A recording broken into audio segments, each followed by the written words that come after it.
Today I'm going to tell you about what life was like as an environmental scientist at the diamond mines in Canada's Arctic. And I'm going to be talking about everything from the shift, the food, the people, and all the cool things I got to see while I was there.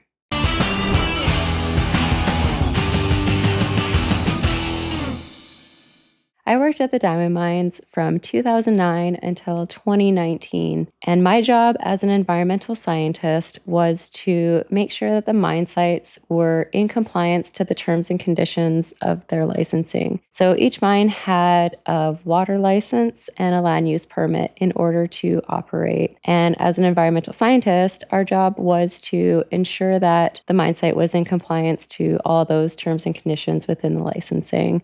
And we ran programs to monitor air quality, wildlife, vegetation, aquatic health. Every aspect of the environment basically had a monitoring program attached to it to ensure that all impacts were either eliminated or mitigated as best we could during operations. And all of the camps up north are a fly-in, fly-out operation. So essentially, that means there's no roads there. You fly in and you fly out. There's one way in and one way out. My shift was a 2 and 2. So I worked 2 weeks on and I had 2 weeks off. And those were 12-hour days. So I would work 14 days straight, 12-hour days, and then I'd have 2 weeks off. And to many people, that sounds like a dream. Oh my gosh, I only have to work, 6 months out of the year and have 6 months off? But in reality, a 2 and 2 shift is not really what you would expect because you are on site for 14 days, you're working 12-hour days, and that's a lot of effort. And as an environmental scientist, we're out in the field. We are doing a lot of work outside. It's a lot of manual labor to get the equipment operating and going and prep for field programs and get people organized. And on your time off, when you come out, you're just catching up on sleep for those first 3 days home. A lot of people are going out and partying and having a good time, but for me, it was just trying to get caught up on my sleep. And then I get into, home life stuff. You got to go get groceries. You got to get stuff for the house. You got to book all your appointments and get to all the places you're not able to get because you're at a remote mine site and you can't do those things when you're at work. So your life becomes condensed, and everything you do in a month, you end up having to do in 2 weeks. So it took a lot of planning and a lot of organizing to compartmentalize my life on a 2 and 2 shift. But it was great. I really loved the shift. I kind of think it's more of a single person shift because if you don't have a partner that has worked in mining or understands the 2 and 2 shift, it can be really hard on a relationship when you're constantly coming and going. And these big things that happen in life, people's birthdays and Christmas and holidays, if you're on a shift and you're on a schedule, you're going to miss a lot of those days. And it was a thing, depending on what rotation you were on at site. Some people miss Christmas every year just because that was the shift they were on. Some people were unlucky enough to miss Christmas and New Year's every year. But the operations did a good job at trying to balance that. I mean, if you were on a shift where you constantly were missing Christmas and New Year's, you could take holidays and take some time off during that time. Or some people will swap a shift with a cross shift and work out their time. But there are a lot of sacrifices you have to make when you're on a 2 and 2 shift. So that was different and unique. And it was really good for me. I leaned into it. I really liked it. It afforded me the ability to do a lot of travel. If you took your 2 weeks holiday every year, that ended up giving you 6 weeks off. So you have your 2 weeks that you're regularly off on site, and then you take your 2 weeks that you would normally be in site, and then you have your 2 weeks off. And generally, if you're on a 2 and 2, you have a cross shift who's doing the work for you while you're away. And so if you take your 2 weeks off and you have a 6-weeker, you're not worried about work. Nobody's calling you, nobody's texting you. You're off. You can take off to another country. You can go travel. You can visit family. You can make plans. Maybe you're doing home renovations, whatever the case may be. But generally, when I had 6 weeks off, I was working. I would double down and I was bartending and serving as well as working at the mine sometimes. So if I took a 6 week, it was generally spent working half of that time just to make some extra income. And the facilities were always pretty nice at these camps. So I worked at 3 of the 4 diamond mines that are up in northern Canada, and that was Ekati, Diavik, and Gachagua. So Diavik was owned by Rio Tinto. Ekati was owned by BHP at the time. They later sold to Dominion Diamonds while I was there. And Gachagua was owned by De Beers. There was also Snap Lake, which was owned by De Beers, but Snap Lake was unique in that they had a lot of challenges from day one. They were spending so much money managing water and trying to get underground to follow the kimberlite and mine and make revenue. But they ran into so many issues with the water underground that they really weren't anticipating. And I don't think anyone could have anticipated how much that was going to cost at the end of the day, just the amount of dewatering that was needed to get to the kimberlite and to get the diamonds out of the ground. And that operation was operating at a deficit for like 7 years before it ever made a revenue. And it really wasn't making any money. So that operation did shut down and go into remediation. I never did make it to that property, but I was at all the other ones. And all of the facilities were really well done. The food was amazing. Every camp had a really great cook, which I think is necessary. If you are working 2 and 2 or 3 and 3 or whatever shift you're on, if you're away from home and you're up in a remote location and you're working 12-hour days all the way to like 18-hour days, you're going to want to make sure your people are well fed. So all the camps did a really good job at that. We were all really well fed. There was good food. There was a variety of food too for all kinds of picky eaters. But after working 12-hour days, I was not picky about what I got. All of the camps had a gym. Diavik had a sauna, which was really nice. I used that quite a bit. And Ekati, I think, at one point had a golf simulator. My dad worked there when it was brand new and just opened. And I remember him telling me that they had a golf simulator. So that was pretty fancy. And by the time Gachagua was up and running, the other mines, Ekati and Diavik, had been around for a number of years. And I think each mine kind of learned from each other. My GM at Gachagua refused to get a soft ice cream machine because it was kind of known throughout the camps that Ekati and Diavik both had soft ice cream machines. And when they would break down, people would riot. People would get really upset that the soft ice cream machines were not working during their shift, or, you know, at the end of the day, they'd come back and want soft ice cream and it's not working. And I guess there was like an uproar around the soft ice cream machines. So at Gachagua, my GM refused. So we did not have soft ice cream at Gachagua, but we did have a whole section of like cabinets full of baked goods. Like, there was enough good food to be content and be happy at all of these camps. And the job itself was really rewarding. Like all the things that I got to do and experience as an environmental scientist on site, all of the programs that we ran were there to ensure that the mine was in compliance to the terms and conditions of the licensing. And one program that we did that I really enjoyed was called Caribou budgets. And the Caribou budgets were to monitor the caribou populations that were in and around the area. And the caribou would migrate. And when they were in and around the facilities, we wanted to make sure that the mine operations were not impacting their migration path or deterring them from their natural migration patterns. So we would use the helicopter. We used helicopters a lot. I'm even sporting the Great Slave helicopter t-shirt. They gave me a t-shirt. We had helicopters on site every summer season. We rarely used them in the wintertime, but some programs did require helicopters in the winter. But typically during the summer, it was full on for field programs. Like we had tons of consultants on site just to manage the amount of samples and data that we had to collect during the summer season. So we always had helicopters on site, and Great Slave Helicopter was a company that we used quite often. I think we used Acasta as well. They were really popular, but Great Slave gave me a t-shirt, so I'm going to wear it. So yeah, so we would use the helicopter to do these caribou budgets, and we would fly out to where the herds were and land far enough away that we're not, spooking the herds. Caribou are such curious animals, and they're so friendly. They have natural predators like grizzly bears or wolves, but they are so curious about people that I kind of understand why the herds are declining. They're just curious and they don't really run away from you. They get a little spooked and they'll move, but then they kind of stop when you're far enough away. And eventually they'll just come in and check you out, and they're kind of curious. So they're beautiful animals.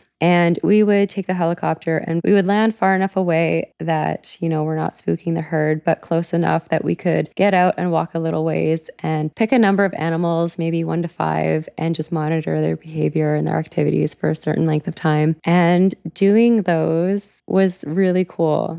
One time we were in the helicopter flying over a herd of about 300, and we were looking for a good place to land, and we saw a pack of 12 wolves up on a hillside. And you could just tell, like, these wolves were coordinating their attack. Like, they were up on a hill, they were overlooking the herd, and they were just waiting to go down and get lunch. It was cool to see that dynamic playing out. And we kind of hovered, like, we were far enough away that we weren't disturbing them. They could tell we were there, but we were keeping a safe distance in the sky. And we kind of waited to see if they would launch their attack while we were there, and we could really get a National Geographic moment. But they didn't go down, they didn't hunt while we were there, but you could see that they were kind of plotting, and it was really neat to see. And another time when I was doing caribou budgets, we had landed and I was all set up and a little ways away from the helicopter, and I picked a herd and I started monitoring their behaviors.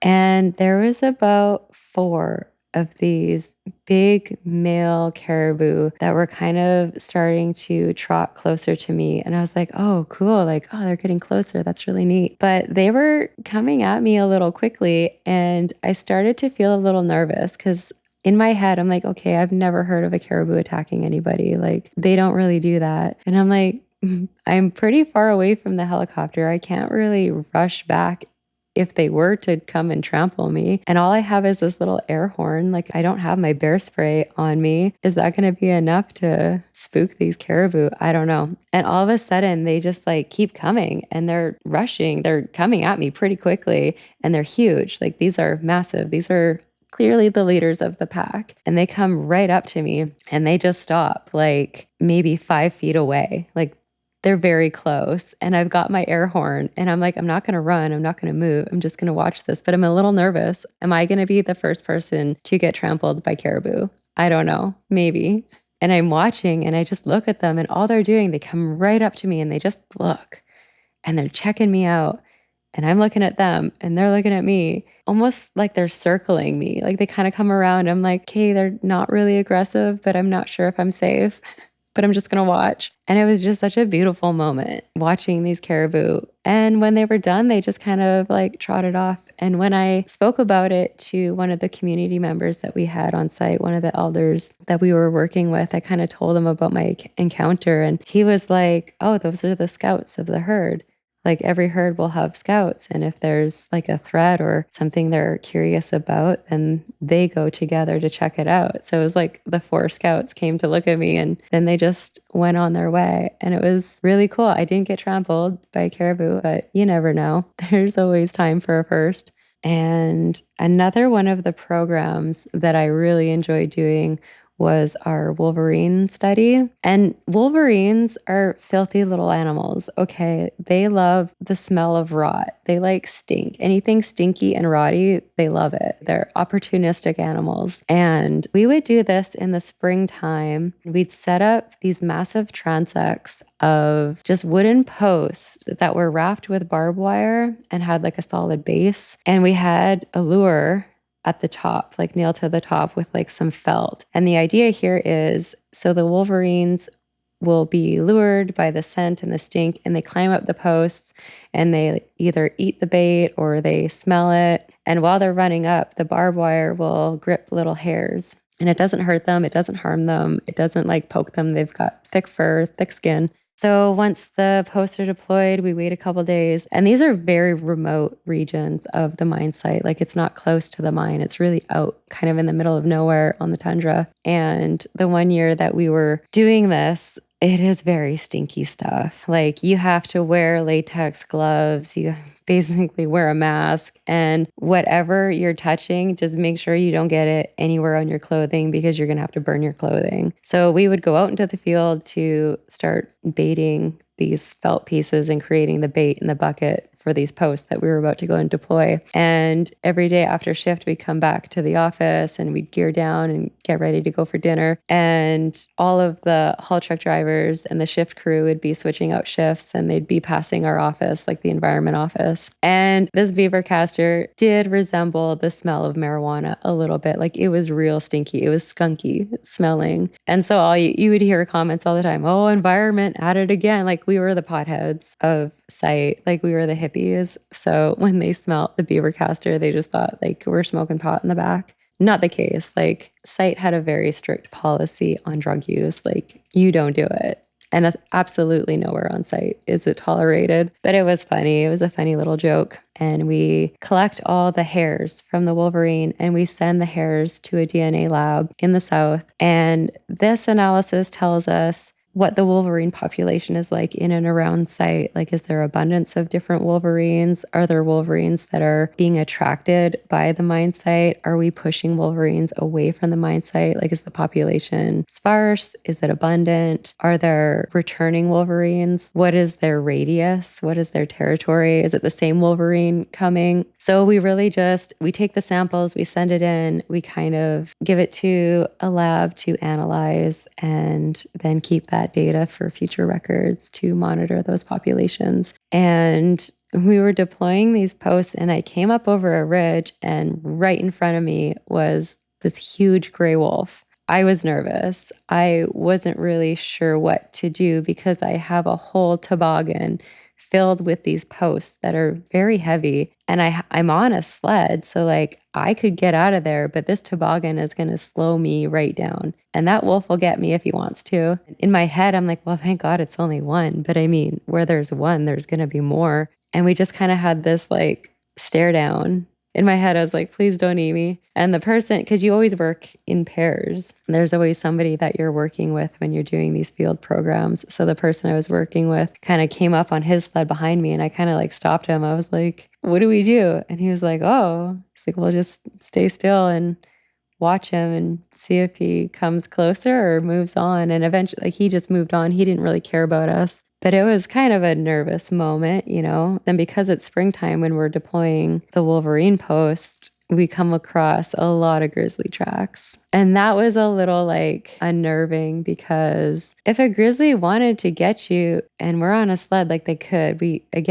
have these toboggans full of posts. And if we're getting chased by a bear, like the odds aren't really in our favor. So that was a little nerve wracking. We did always carry bear spray and deterrents with us. And if it was in an area where we were seeing a lot of grizzly tracks, we would bring the gun with us just as kind of a last resort. So we always had 2 guns on site. One was for rubber bullets and deterrents, and the other one was the shotgun if we were in a situation where a grizzly was coming for a team member or something. And we were trained on how to use it and everything, and everybody was comfortable with that. So I really liked those programs. We also did a grizzly DNA program, very similar to the wolverine program, where the posts were different because they were designed so that a grizzly would rub against them and we would be able to collect their hair samples from them rubbing on these like triangular posts. And we wanted to monitor the grizzly populations around site. The one site, Diavik, that I worked at, it's an island. So when we have grizzly bears come on site, it is a little difficult getting them off site because they naturally just want to kind of go around in a circle and stay on land, which isn't good for the operations because it's dangerous for the bear and it's dangerous for the people on the ground working outside. And so our job as environmental technicians or officers, we would have to keep the bears out of the operation.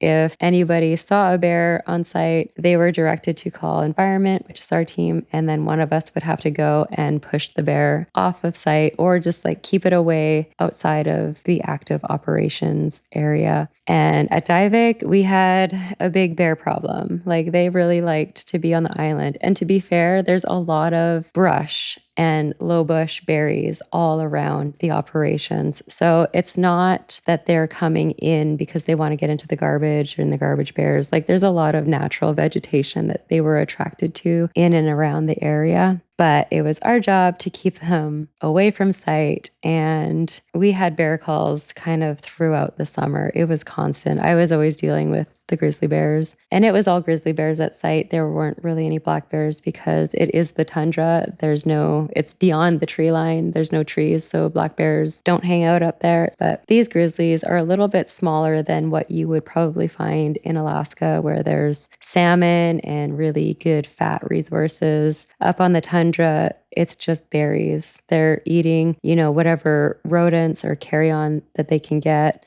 If they're lucky to get a caribou, they would, but generally it's the low bush berries that they're eating. So they're not as big. Some of the males get pretty big, but generally our sites seem to attract a lot of females and their cubs. So I got to see a lot of mama bears and their cubs. It was a bit of Russian roulette who got to be on bear call. And bear call was something I hated, and I think we all hated it because we had so many bears on site during the summer season. And essentially, if you were on bear call, you were given the keys to the gun cabinet, and you would be woken up at 2 a.m, 3 a.m, all hours of the night to go out and deal with bears that have wandered into sight. And it happened quite often because there's less activity on the mine site. It's still operating because the mines are operating 24 hours a day, 7 days a week. But things do start quieting down at night. So the bears get more comfortable of creeping closer into the operation and snooping around a little bit. So if a bear was found on site or in and around the operation, then the person with the keys to the gun cabinet would be called in their room and woken up. And you had to get up, get out, get the gun, get the deterrents like bear bangers that we would use, and go push the bear off site. And there were general areas that we would target to move the bears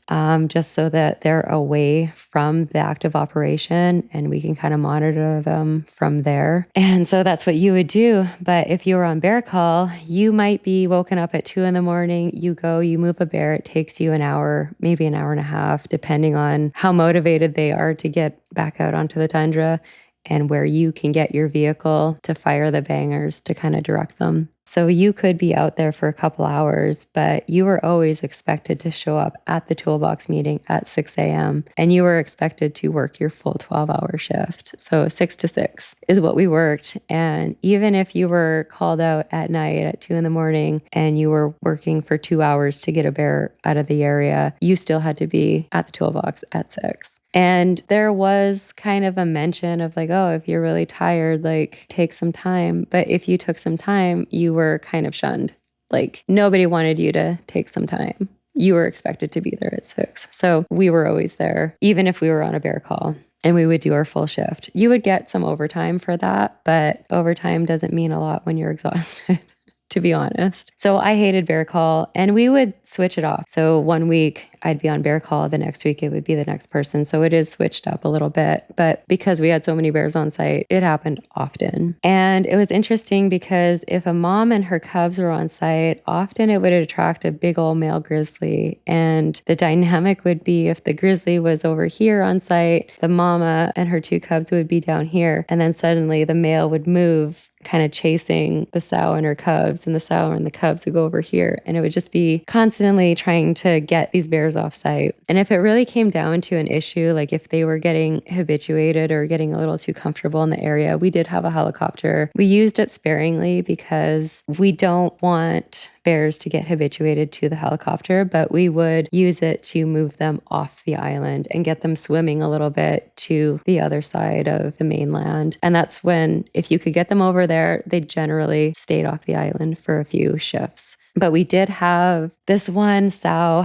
and her cubs that would not leave the island. They started being a problem because they actually got into the pit and we were chasing them down active haul roads, which is really dangerous. It's dangerous for the haul truck drivers. It's dangerous for us. I remember being on the radio shutting down the haul roads, which costs the operation a lot of money. If they're not hauling, money's not going through the process plant. So that's a big deal. These bears started to affect operations. So we called called in a biologist to put the bears to sleep and long line them 60 kilometers off site, hoping that that experience would be a little bit traumatic and enough to keep them from coming back to site. So, we worked with them. We saw how they loaded the tranquilizers. It was a really cool experience. It was really interesting. The biologist was in the helicopter and everything had to be timed just so you have to tranquilize each one in order and then get the helicopter down, get these bears in nets. And while they're down, the science part of it all is, well, let's get some documentation. Let's understand who these bears are. Let's get some DNA. Let's measure the teeth. And as we're looking at the paws, the cubs, their paws were just berry stained, just covered in berries. And it was really cool to be that close to a grizzly bear. And all I could think of is this bear's going to wake up any minute and tear my head off. So let's get them in the nets. Let's go, guys. So we got them in nets and all in one long line. The helicopter had this sow and her baby cubs all in a line and took them about 60 kilometers north of site on mainland, dropped them off, got them all out safely before they woke up. And we were hoping that would be a deterrent enough for them to not come back to site, but no, they returned. They did end up coming back to site, but we did pushed them off site again. But yeah, bears were a problem at that site. And then when I moved on to Ekati and then later Gachagua, bears were not really an issue, not like Diavik. And I don't know, maybe Diavik just had some really good berries. I don't know what it was. But yeah, I just remember when I wasn't working at Diavik anymore, all I could think of is, thank God I don't have to do bear call anymore. And I did have to do one bear call at Gachagua, but that one was kind of cool. And when we got the call, I had been there, a number of years. And I was like, oh, right on. Let's go push this bear off site. And so as we're moving the bear, we just kind of realized there's a herd of muskox right where the bear is headed. And we're moving the bear to the point on site where he's going to go off onto the tundra and leave us alone. And we're like, oh no, this bear is going to see the babies. And sure enough, I don't know if it smelt it first or it saw it first, but you just see the bear turn right away. And we couldn't really access that area because we were on a road and it was off on the tundra. We didn't want to use bangers because we didn't want to spook the muskox either. But just like they say on National Geographic, the muskox circled their babies. They all turned and faced the bear and they all went in the circle and the babies were in the middle and the bear tried to come for the babies and this big bull muskox just charged the bear enough that made the bear spin around and run a little ways away. But this bear's not dumb. He just hunkered down and he waited. And it was just this showdown between this big bull muskox and this grizzly bear. And the grizzly bear was just laying there waiting for its opportunity. So we watched this for about 40 minutes.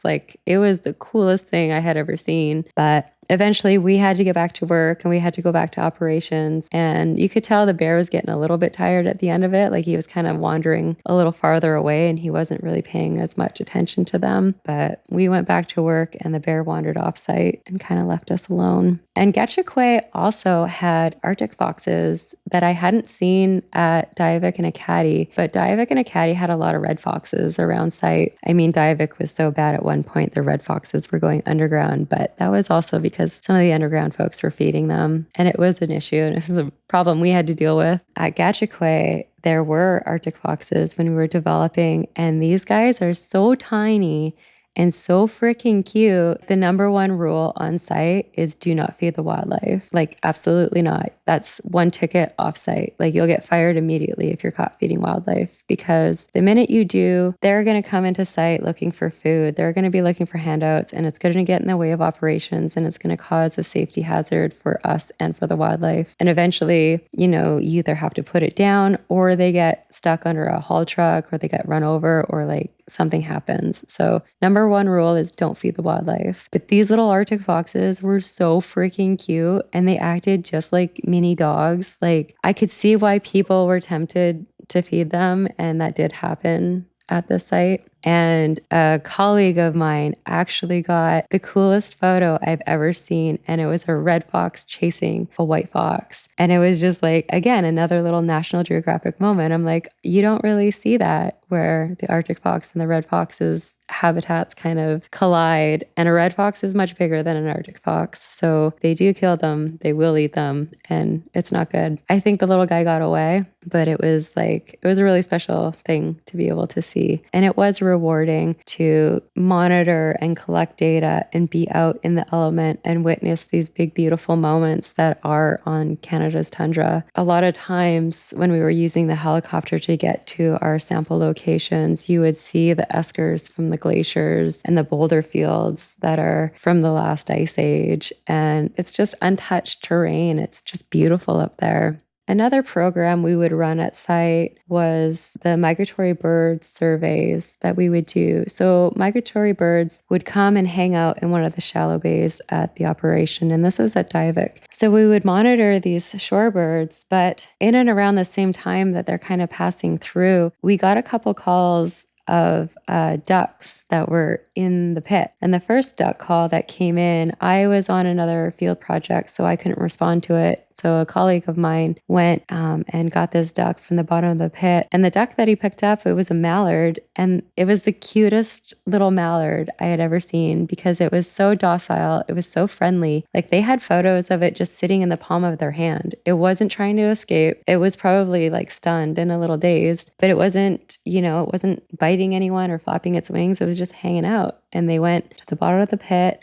and they drove out of the pit and they put it in the shallow bay and they let it go. And I thought that was so cool. I was a little jealous that they got to see that. And then a little while later, there was another call that there was a duck in the pit at the bottom of the pit. And immediately I was like, I'm getting this. Like, this is my call. I'm going to take this one. So I rushed down to the bottom of the pit thinking, oh my God, I'm going to see the cutest little duck. And it was a cute duck, but it was a really mean duck. And I had to use like a jacket and put around this duck. And this duck was pissed. He was biting. I think it was a merganser. It was not a cute little mallard. It had razor sharp teeth and it was like frantic. And it was not happy. It was not happy to be in the pit. And we got out, got it to the shallow bays and let it go. So as the pits develop, they create these cliffs in these high walls that attract peregrine falcons. So peregrines really like to nest on these high walls. And we also have a lot of bird deterrents that we set out each spring to deter the peregrines from nesting on these high walls, because if a bird ends up nesting, then that will shut down operations. Like due to the Migratory Birds Act, you cannot remove a nest or disturb a nest that has eggs in it. So it was operation number one to prevent birds from nesting in the high walls. But these cliffs would attract a lot of peregrines, and the peregrines are very territorial. And if a duck was flying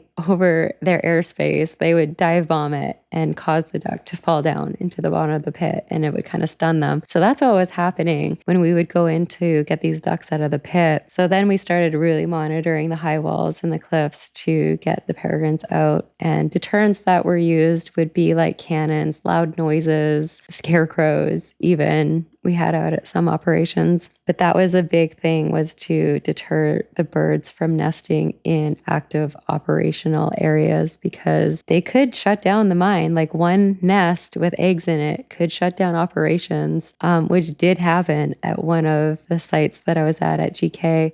There was a drill that had sat for a while in a laydown area in preparation of a major drill program that was about to happen. And because nobody was checking it or looking in on it, a robin had ended up laying some eggs on the drill. And when it was discovered, it was no-go zone. We had to tape it off. So we had to tell this crew, like, you can't use this drill because the bird nested in there. So that shut down that drilling program for like a number of weeks, which cost the site quite a bit of money. So there was a huge blitz and an awareness and a lot of toolboxes that we would go to just to tell the crews, make sure you're doing your walk around checks, like check for nests, look for this, look for that, to really make sure this didn't happen again. But I really enjoyed these moments and these opportunities that I had during the time that I was able to do that role and, do my part to ensure that the operations were complying to their terms and conditions in their licensing, and make sure that the environment was not impacted, and just ensure that there were mitigations in place so that, the wildlife and the flora and fauna were protected throughout the operations. And I'm really grateful for that experience. And when I look back at it, it really was one of the best times in my life. And one of the most rewarding parts of my career was just to be able to be a part of that positive impact. And when I look back, those were some of the most special moments in my career. And to be able to have those experiences with the wildlife that not many people get to have was really special. And I think when I look back at those moments, the lesson that keeps coming to mind for me is the only thing that's constant in life is change. And some of our best moments in life are happening and we don't even know it. Like a lot of times you don't even realize you were living the best time of your life until you're looking back at it. So don't let life pass you by. Make sure that you're living enough in the moment that you can recognize, hey, this is one of the best moments of my life. This is really cool. I'm in a really good place in life. And just remember to be present. Enjoy those happy moments that come into your life because you don't want to look back and think, hey, that was the best time of my life. And I didn't really think of it.